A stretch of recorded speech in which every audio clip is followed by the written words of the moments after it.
大家好，我係鄭化坤，就嚟過年咯。我哋潮汕人過年嘅飯台一向講究吉祥同埋團圓。首先嚟個潮州魚生，大家一齊嚟撈起咯，寓意新嘅一年升職發財、風生水起。新年當然唔少得一個聚寶盤啦，幾乎家家戶戶都有一盤，寓意盆滿缽滿、財源廣進。發財卷係傳統嘅手工嘅新年菜，餡料十足，炸到去金黃色，象徵發財順利，好運滾滾嚟咯。跟住嚟個芋頭糕，寓意步步高升。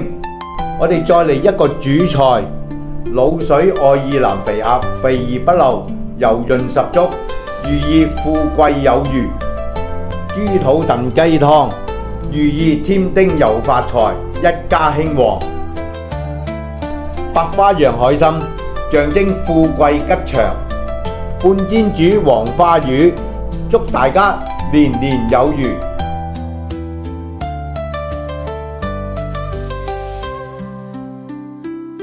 再嚟一個生炒糯米飯，代表一家人團團圓圓、和和氣氣。